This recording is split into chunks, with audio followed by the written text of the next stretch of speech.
What's up, guys? Welcome back to Bible Fun with the Duns.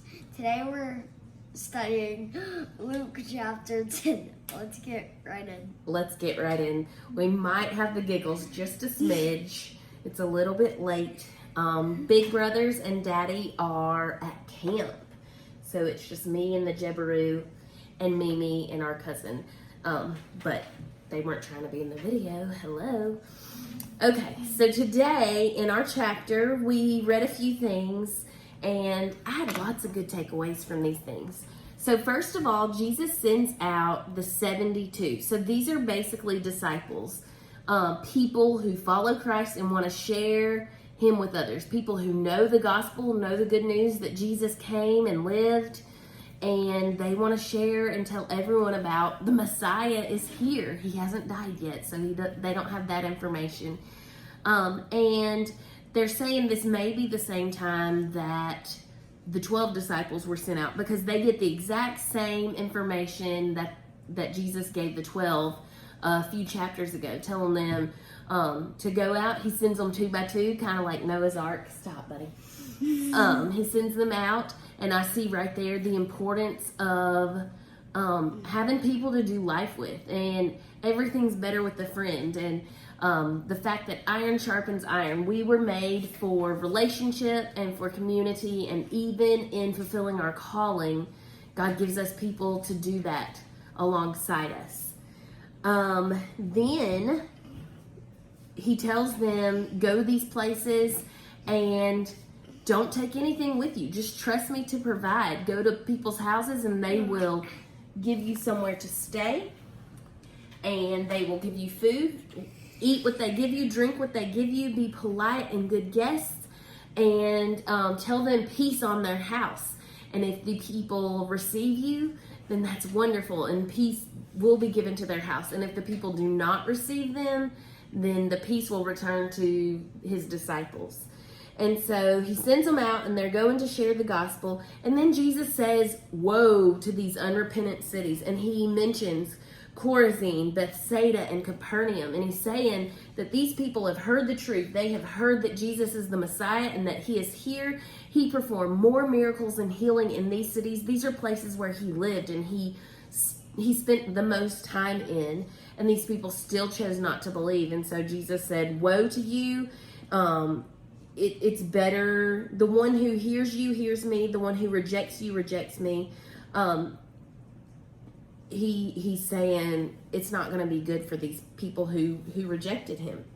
Well, then the 72 come back and they're celebrating, and in my Bible I wrote they're bringing their mission report back, because I don't know if you've been on a mission trip. I got to go on many mission trips growing up, and when we got back, we came back to the church and we told them all about what happened on the trip that they sent us on and how we got to share Jesus. And that's exactly what's happening. These 72 people are telling Jesus that, oh my goodness, all the amazing things happened. They were able to cast demons out of people and heal people, and they were just amazed that they had God's power with them. And I love that. That was my takeaway from this section. I'm amazed. They are amazed at how God empowered them to fulfill their calling. And God will do the same for us too. That's something that's really important for us to know, that he does the exact same thing for us. When he calls us to something, he gives us every single thing we need to fulfill that. In fact, he does it for us. He does it in us and through us. And then Jesus responds to them, and he tells them, don't rejoice in the fact that the spirits are subject to you, but rejoice that your names are written in heaven.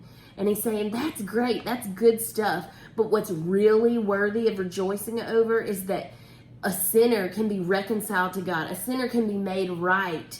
You get to know Christ. That's what's really worth rejoicing over. Everything else is temporary. Tara-Leigh Cobble said this message is going to be important to them because it's not always going to be easy. For us who go out and fulfill this calling, this great commission, we see in this chapter 72 people are sent. But later in Matthew chapter 28, the Great Commission, verses 19 and 20, we will see this is our calling too. He is sending us out, whether it's to our next door neighbor or wherever it may be. Whoever needs to hear, it is our job to tell. Then Jesus rejoices over the Father's will. He's saying, blessed are those who see what you see. He tells us it is a gift to have the knowledge of Jesus, to know that he is the Messiah. That is a gift to us.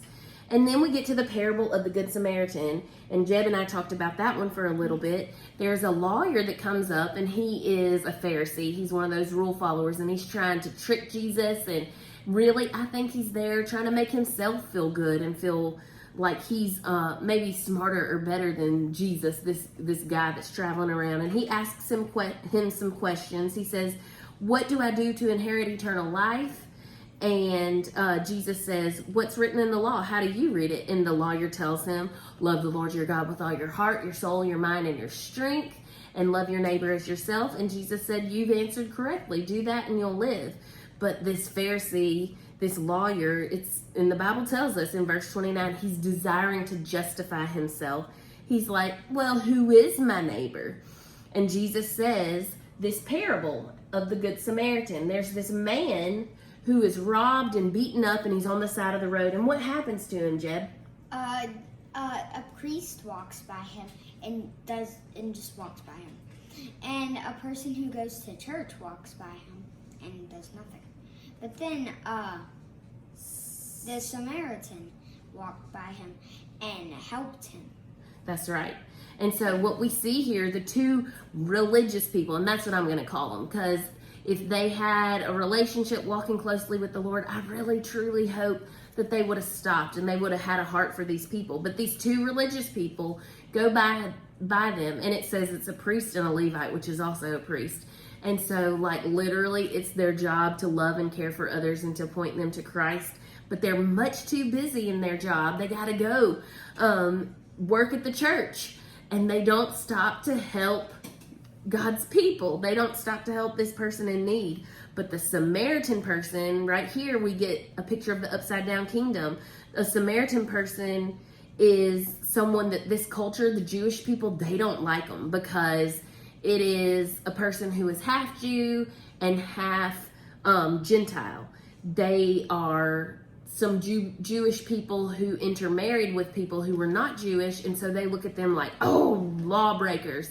And they don't even see that they're being sinful by judging them and saying that they're lawbreakers and not loving those people. And so it's someone, this is a picture of the upside down kingdom. Someone that culture would say is a bad person. Guess what? He gets to be the good guy in this story. And he helps the person who is in need. He loves on them. He gives them his own animal, his own money to care for them. And he is a better example of Jesus to us than even the religious people. And so a little takeaway I had from that section: do not get too far from your calling, from that calling we talked about with the 72, the Great Commission calling, to forget the point as we're on this journey. These people are literally working for their churches and they're missing the point. They're missing these people in need in their very path. And then finally, we end this chapter with the story of Mary and Martha, one of my favorites because maybe I need to hear it the most.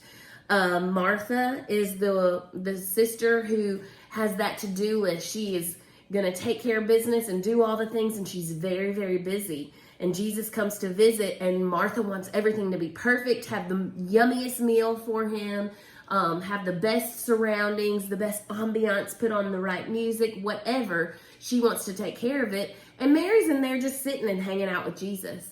And Martha gets really frustrated about it, and she goes and tattles to Jesus. That's how I see it, even though I might be Martha in this situation sometimes. And she says, Jesus, I have all this to do. There's so much on this to-do list, and she's just hanging out with you and not helping me. Like, how rude is that, right? And Jesus said, I know. He loves on her. He says, I know that you're troubled about many things. He knows that she desires to take care of that to-do list, but he kindly points to Mary and says, but this is what's important. Those things will fall away. We'll somehow find something to eat. We will take care of all the things. Maybe the room fragrance and sound doesn't matter as much as you think it does. but Mary is doing the right thing by sitting at my feet and hanging out with me. I'm not going to be here forever. This is the most important thing. Mary's doing the right thing. And so through Jesus teaching Martha, he also teaches us. And that's what I want to leave you guys with as we continue reading through the book of Luke this week. Be sure just to slow down, give God your time as you open the word every day.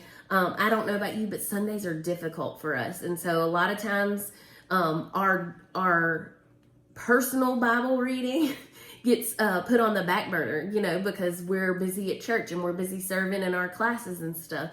And so as you can see, today we're filming this at 8 p.m. during the storm. And I just want to encourage you guys, as you open your word, make time for Jesus. Make time to spend time and slowly read his word and spend time with him to know him and sit at his feet each day through this time with him. All right, friends, thank you for joining us today. We will see you guys tomorrow for Luke chapter 11. Bye. Say bye. Bye.